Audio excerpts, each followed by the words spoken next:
Hey everybody, welcome to another episode of On the Throttle with Jacqui and Josh. Welcome back to another exciting week of motorcycling news and new bikes. A little bit of sad news at the passing of one of just a motorcycle legend.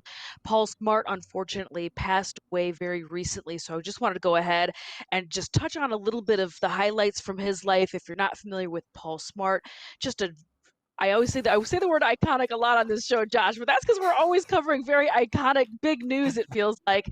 Paul Smart, definitely an iconic British racer from one of the heydays, one of the golden days of motorcycle racing along with the same lines as other notables as Barry Sheene and Giacomo Agostini, all sorts of huge, big names in racing like that. Anyway, unfortunately, Paul Smart passed away within the past week or so I wanted to touch on that a little bit. And then I've also got a little bit of news from the world of e-bikes. That's right, more e-bike news. Man, it's hot. It's here to stay. Josh, it's everywhere. Even some of our friends that were over at SEMA last week were covering a lot of the Yeah. awesome vehicles and things going on over there. And man, you couldn't swing a dead cat and not hit some classic car that had been converted to an e-machine. What do you think about that, Josh? So all of that's really cool. And I mean, you know how I feel about a lot of the technology stuff. I'm just as good with a carburetor as I am with electrons, I hope, which means I'm not good at either one of them. Some people that are good with that type of stuff is Suzuki. And we're going to talk about the championship that they just won. No, this is not MotoGP. This is something else, very interesting form of racing that I absolutely love. And then on top of that, we are going to talk about Polaris. They kind of gave us a really good picture with their earnings call about what's going on in the industry, period, and some of the problems that they're facing. And it's very interesting stuff. Yeah, I really can't wait to hear about that because you're right. Polaris and Polaris stock has been on fire for the past handful of years. And then the silver lining of 2020 and the pandemic is everybody in North America discovered power sports. Everybody decided they needed to go play outside on either two, three, or four wheels. So the folks over at Polaris just couldn't have had a better 2020 and Rice heading straight into another blazing hot year in 2021 as far as power sports goes. Sales have just been through the roof. So I'm super excited to hear that story. I know you've got the details coming our way. As I mentioned, let's jump right into our first story. It was all over the internet because, again, this just iconic racer, unfortunately, very tragically, was killed on his motorcycle while he was riding in the UK a handful of weeks ago. I've got a great photo of him up right now on your screen. And this is Mr. Paul Smart. And that is his lovely wife, who also is the sister of the legendary Barry Sheene. So again, it's all super connected out here in the world of motorcycling. Paul Smart, if you're not familiar, a British racer. He had just a really great, very quick career, jumping off in the late 1960s. And then around 1970, or in 1970, I should say, was when he went over to race Imola and race for the folks at Ducati. And this I thought was a really interesting story. And in his own words, he did an interview about it a handful of years ago. And basically, the long and short of it was that in 1972, Paul Smart won the Imola 200, which is in Italy. But his path to getting there was definitely a little bit rocky, a little bit bumpy, because he was just coming from a race in Atlanta. So he had this huge flight over to Italy following a race here in the United States. He showed up. He was already, by his own words, he was very grumpy. He was very cranky. He was probably pretty jet lagged and pretty exhausted, and or was celebrating in the United States on his way over to Italy. Who knows? But anyway, he showed up kind of as sour grapes, kind of in a bad sport. But immediately, the minute he got there, he said he could tell there was something going on. There was a lot of buzz in the paddock. There was everybody from Ducati was there in the blue suits, which means all the mechanics were on site, as well as engineers, as well as team owner and designer, and all, like, everybody was on hand. So he knew something was going on. He was absolutely expecting to show up and ride kind of a clapped out previous year machine. And then when he got there and saw the bike, it was a bit of a new motorcycle put together for them, and it was terrifically long. And this was going to be the 750 Super Sport. So this machine is very long. And he said it was so long, he was even worried how it was going to go around corners and how it was going to handle, because then there was a hinge in the middle, which is what he was referring to as the L-shaped twin that was on this machine. And this was the brand new innovation for the folks at Ducati. He said it was long. He said it kind of was, it felt really slow. It felt like it was not going to go very fast. He didn't think he was setting very good times. And then halfway through one of like the practice and qualifying sessions, he came in. Everybody in the paddock was going ballistic and jumping up and down, screaming in Italian. He doesn't speak Italian. He doesn't know what's going on. And they told him that he had just broken the track record set by Giacomo Agostini. So I guess the old adage of to go fast, what is it? Go slow to go fast. I guess that all rings true at that time. He ended up winning the Imola 200 aboard this bike. So we've got some more slides. Let's go through those because again, this is him and his lovely wife standing next to a very current Ducati Scrambler. This was really neat because if we keep going into the slides, I'm going to show you some of the original bikes. So this is the original machine. It was sprayed in this very sparkly silver with a blue frame. Very, very different for Ducati, right? Like that's not how they roll. That's not what they do. But they wanted to capture a lot of attention. I know there's a story wrapped in here about them wanting to have the eyeballs and being able to see this motorcycle anywhere on the track, which is why it was finished in this super sparkly silver. If you keep going, you'll see that there's going to be another shot. That's the original machine. Now, this is how much they meant business with this bike, Josh. Do you know what that middle stripe is in the middle of that tank? No, I do not. So this is how much they meant serious business when they were going racing on this bike. They didn't even want the additional weight of any sort of gas type gauges on that bike. So they purposely masked off on that fiberglass tank a patch that would remain clear. So when they were gassing the bikes, they could literally see how much gas is in those machines without using any sort of extra technology that might add any type of additional weight to this machine, which I thought was just really incredible. I've had the good fortune of seeing this bike live and in person. There's only a handful of them that still exist. If you continue going through the slides, you're going to see a bike that was built later on, which you might recognize this bike, Josh. This is from the middle-ish 2000s. This is one of the Ducati Classic GT 1000s. This was the limited production Paul Smart edition. So they did it in that silver paint with the green frame. This became known as the green frame bike, even though at the time they were really more of like a dark aqua, but like a bluish greenish. But ever since then, the replicas that were built off of this bike, including this Ducati 1000, were a little bit more of like an aqua green, a little bit more of a seafoam green, and it's known as one of the green frame bikes. Anyway, so this is just a beautiful bike. If you don't know anything about Paul Smart, you probably recognize this bike. And then going forward into the slides, now the folks of, I believe in Indonesia, even made an in-house super limited edition Paul Smart replica Ducati Scrambler. I've never seen this bike. This is him with the machine. He still was very active in power sports all the way up to his end of his life. Like I said, he even unfortunately tragically was killed riding his motorcycle in the town that he lived in. He came over to this country a handful of times and was grand marshal at several events. He still had his hand in with Ducati launches and with bikes and with this limited edition type machine. What do you think of that awesome Scrambler, Josh? Yeah, I mean, he's one of those humans that's been in the industry that is very much worth paying tribute to on that level. He's always kind of had that English gentleman thing about him. And like you said too, the way he won at Imola was just, I mean, some of it came down to some strategy, but the fact that he got on that bike, not knowing anything about it, saying the front end didn't do what he wanted it to, and he was able to adapt his riding style to work with the bike.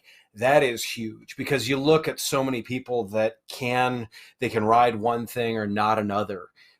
The fact that he could adapt to the bike is what made him such a brilliant racer. The fact that, look, he was 78, obviously still had a lot of life left in him. It's a shame that he's gone. In the same sense, if I make it to 78 and can still know what a motorcycle is, I'm going to be a happy guy. I mean, you're like 52 and barely know what a motorcycle is. So Wow, that's I tough. tease, I kid, I That's tease, I tough. kid. You left yourself open for that one, man. But Oh no, you're yeah. totally right. This is absolutely part. This is absolutely a huge part of the legend of Paul Smart is the fact that Yeah. he did show up in Italy, completely clapped out, completely exhausted, got on a unknown unprepared for machine, still managed to set the track record, halfway through practice day or halfway through qualifying. He also, though, was incredibly friendly and incredibly gracious.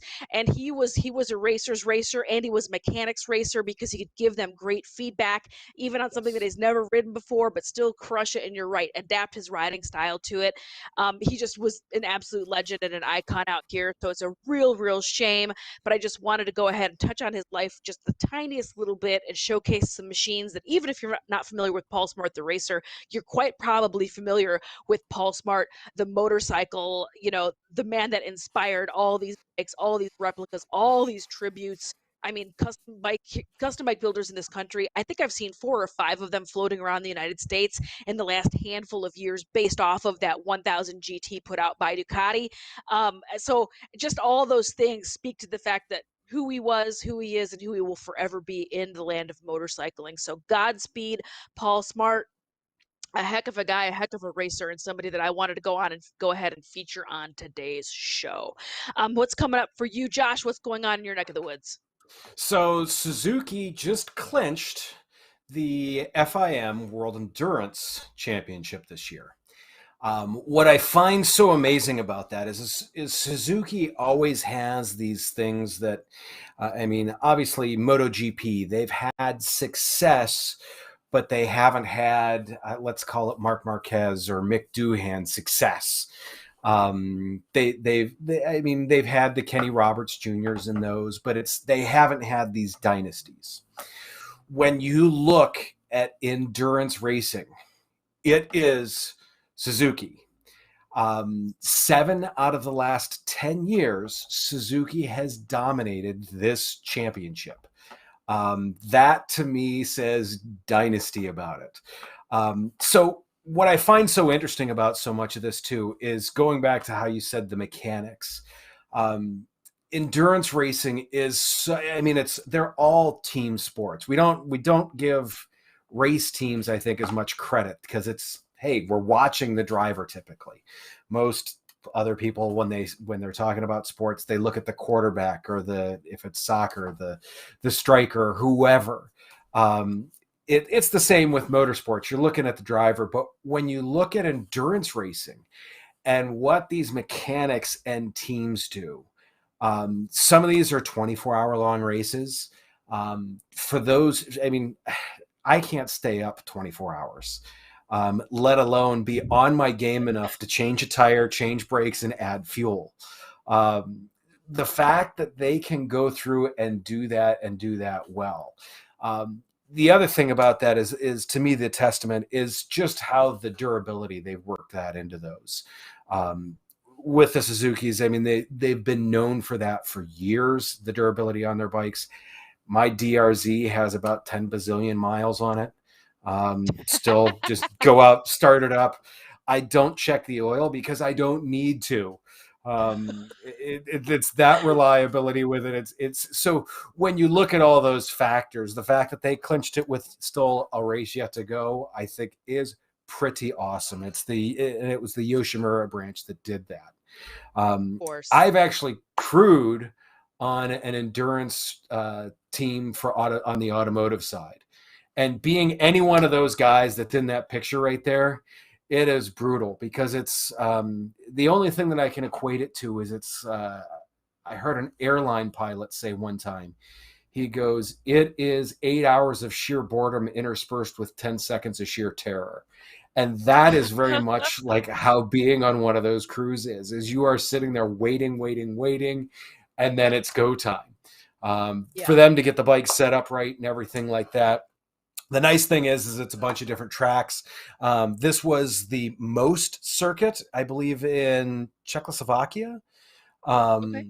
It is where it was where they clenched it at. with COVID happening, a number of the races have gotten moved around. Suzuki was delayed and swapped with Aschersleben. It's been an interesting year. The fact that they were still able to get this championship in, to me, kudos to Suzuki for doing that. Can you imagine, Jacqui, going out lap after lap for, maybe your stint's 2 hours? 2 hours of perfect laps? I know. No, I totally agree with you. I'm a huge fan of endurance type racing. I think it's absolutely incredible, and it's a true test of the racer's skill, mechanic skill, and the bike being 100% for, 12 to 24 hours at a time, or even the 8-hour races. I think it's just absolutely just pinnacle peak racing. However, why is this such a quiet thing in the US? I don't think it gets the attention it deserves here in the United States. What do you think? No, I agree with you that now the thing that I see in it is endurance racing sometimes. I guess people will lose the plot in some cases. Is they see 30 seconds between the first and second place, like, it's over. It's never over. I've Yeah. seen endurance races where it was a number of years ago, the 24 hours of Daytona for the car side of thing came down to 2 thousandths of a second between first and second after 24 I know, hours. isn't that I, intense? But that's what I'm saying is like the car side stuff gets a good amount of attention. I mean, I see the yeah, photos every single year from Daytona and what's the other one down south, Sebring, a yep. handful of these endurance type events for cars. I hardly ever hear a peep about it here in the United States, and I wish that wasn't the case. I wish there was a little bit more attention paid to it. But maybe it's I due for a agree. revival. Maybe that's what it means. And I see that. And what I find so interesting is Daytona, because that is as close as we get for the most part in terms of big time endurance racing. And Daytona, to me, when you see those pit stops, and they do that once a year, and the amount of preparation that goes into that and how smoothly they can do that, how long does it take you to change a tire? I mean, definitely like 5/10 of a second.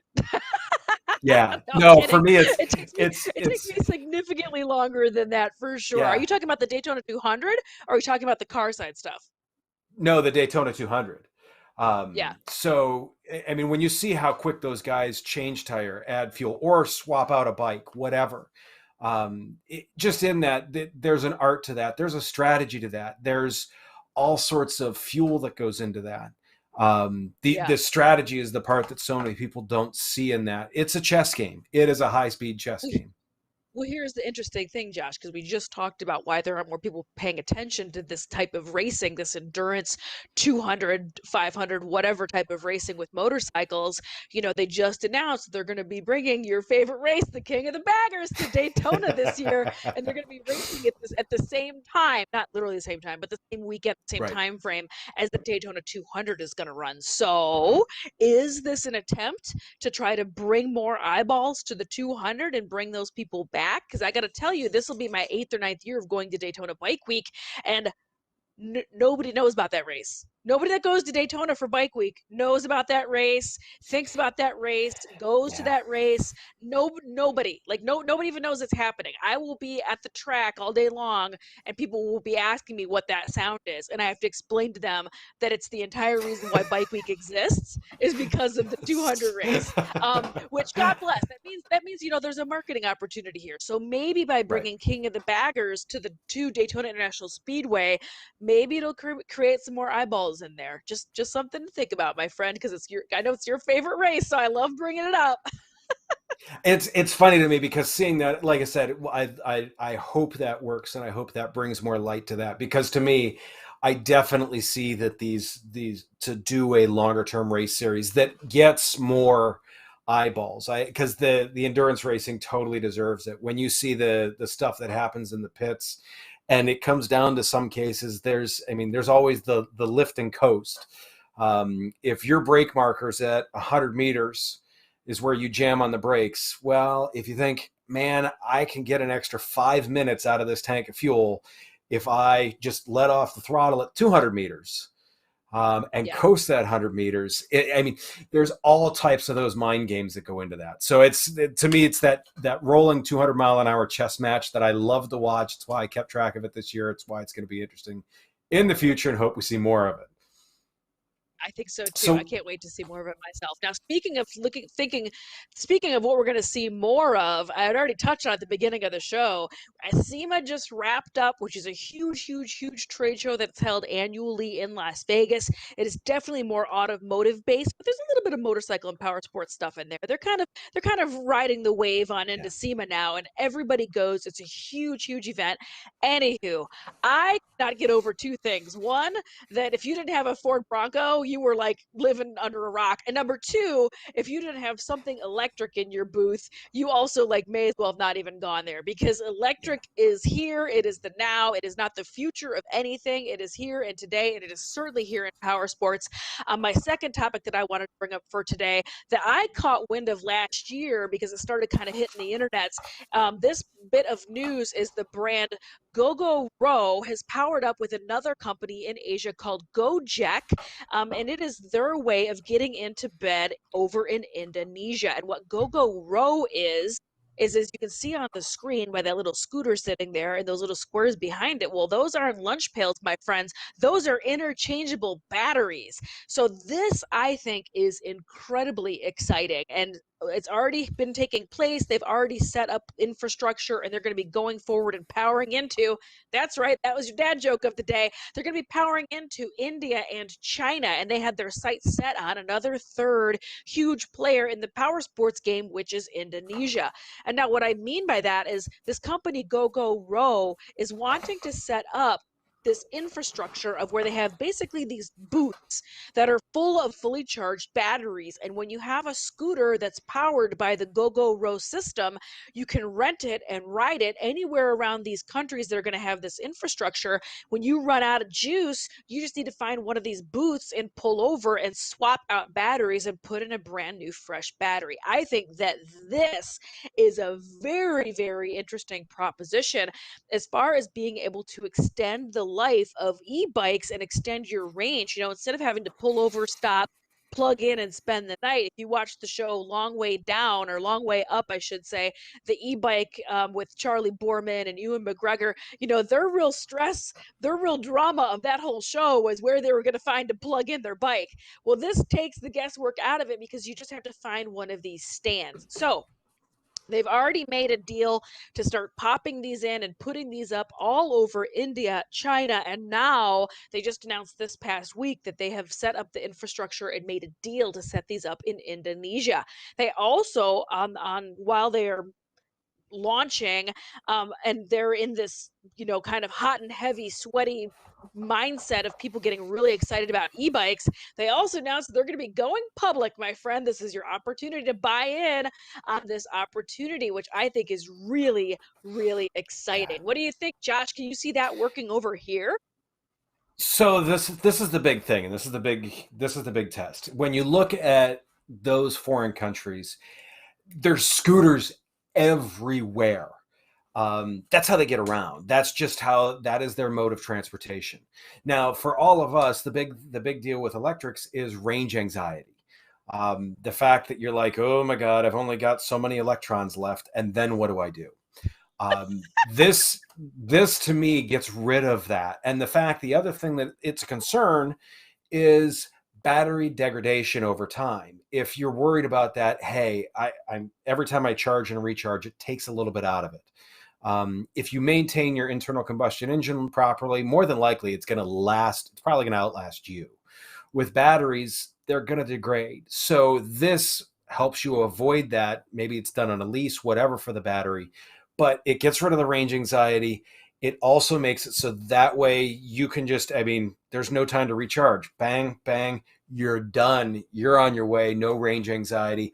I love it. Will it come here? I hope so. As long as we get more people to adapt scooters in city settings, it's going to be a win.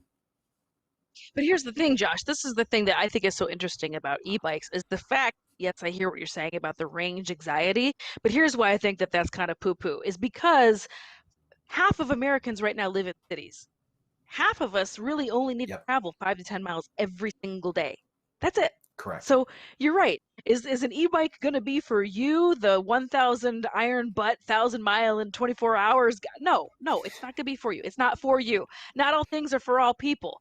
But what these are is something really interesting for an awful lot of people. And that's why I Yeah. think it's interesting. I think when people get their minds wrapped around, that some of these e-bikes only have a range of 80 miles, what are they going to do? Well, that's a week. That's a week of me commuting in town, and I just have to plug it in my house, and it costs like 50 Yeah. cents to charge it. I'm Yeah. I'm a-okay hunky dory with that, and so is a huge part of the world. Again, this market is massive. Just because it might not be for us doesn't mean it still Right. isn't a huge opportunity. But I think that this is so neat that it's literally like swappable batteries. I think this tech is super interesting. Now, here's the kicker. Does that mean everybody and all the manufacturers are going to get on board and everybody's going to manufacture a scooter that'll take that battery? This is where it gets really interesting to me, and really, like, here's where the question marks lie, because as it is already, we've got Zero has a different battery, Harley Davidson has a different battery.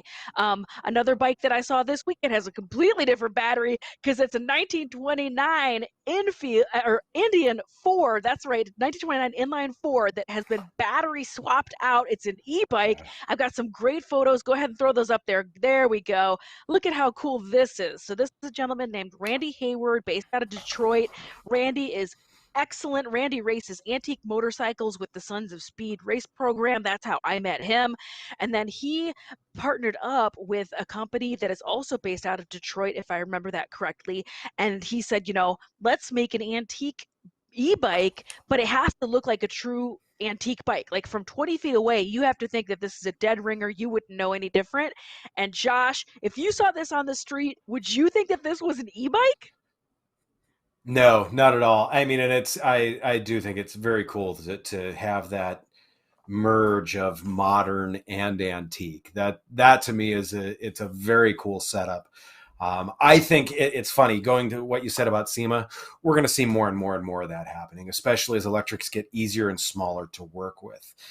Going back to an earlier point, the big difference between those countries and here, those countries, scooters are transportation. Here, they're fun. As they become more transportation here, I think we've got a winner with that. Speaking of For which, sure. Polaris, they reported their quarterly earnings. And it was actually kind of, I was about to say, we aren't going to put a sad face emoji here, but Polaris, they had some issues. And it's all going to come down to when you look at, I mean, they did well in motorcycles, the off-road vehicles, motorcycles, they took a little more of a hit in. Off-road vehicles, they did a little bit better in. Snowmobiles, they took a bit of a hit in. When you look at it all across the board, what it came down to is the thing that we all see whenever we go to get a vehicle or we go to get parts. There's nothing on the dealership floors. They are having problems getting inventory. They are having problems not just getting chips, but just a slew of other parts that are going into the vehicles that we all love. So what's going to be interesting to see is we've got a lot of pent-up demand. They can't necessarily supply it, and that's why they took the hit, and that was the big part of what their conference call said. So what do we see happening as soon as we start to get that supply back into effect? I am excited to see it. It's going to be an interesting time. What are your thoughts, Jacqui?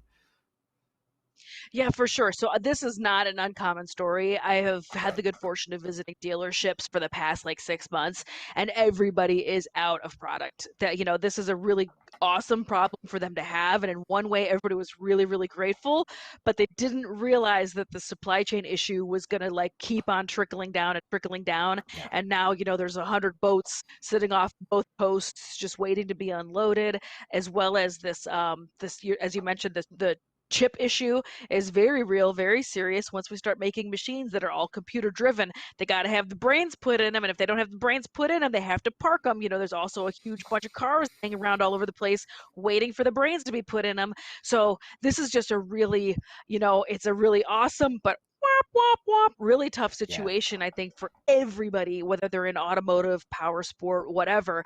I think everybody is kind of chewing their nails and hoping that this gets right-sided sooner rather than later. And I'm guardedly optimistic. It looks like things are finally starting to kind of get pushed through and boats are getting unloaded a little bit quicker. So hopefully that means this can all get resolved at the very latest by the beginning of next season. You and I are in a large chunk of the United States season is ending. So it's kind of the perfect time for it to be a little womp womp because sales are always really slow this time of year in the dealership anyway. I think that right now they need to focus on maintenance. They need to focus on storage, and those are just at dealership levels. But as far as an OEM and manufacturer goes, I think their hands are tied for right now. I think they just have to sit here and Yeah. ride it out. But they do have to continue engaging the consumer. And you know what is the number one easiest way to do that? And it's literally free is social media. So what I would really like to see is these companies that are stuck, whose hands are literally tied Yeah. and are just waiting for product. Now is the prime time opportunity to get on that social and start creating and building network and community and keeping these people involved and keeping these people involved in your brand before they jump ship. Again, another awesome dad joke right there. Go me, two in one show. Look at me go. Before the, before they jump ship, walk out of power sports altogether, which is absolutely what we don't want to see happening at all. No, and I what's going to be interesting is I've always been it's you've got to make sure that you can make hay while the sun shines, so that way when you've got a rainy day, you've got something to feed your cows. Yes, I am showing the country boy in me there. Nonetheless, is I hope this gets turned around. It's going to be we've got all the demand and tough on supply right now, so it's going to be interesting to see what the next couple of months do. That being It's said, definitely interesting, and we're going to stay tuned. I yeah, we got to stay tuned. We're gonna have to pick this up again next week. Yeah, for sure. So thank you so much, Josh. Awesome topics as always. Thanks for the great You conversation. Thanks for letting too. me drop my dad jokes on you. I appreciate it. In case I know that you missed Josh because you weren't there, but you missed a heck of a good time. We spent this weekend at Fuel Cleveland, which is where that photo of myself with that electric e-bike Indian 4 came from. We spent 2 days here, the team at MPN, shooting video and doing interviews and all sorts of rad stuff at this event called Fuel Cleveland. Make sure if you're watching or listening to today's program, you make sure you are following along because you are not going to want to miss it when we go ahead and release those videos here on the digital platform that is Motorcycle and Power Sports News. Thanks for tuning in, everybody. We appreciate you. Again, hit that notifications on. Thank you for clicking, liking, and more importantly, sharing this video with all of your friends that love hearing about awesome things going on out here in motorcycles and power sports. Thanks, everybody, and we will see you next week.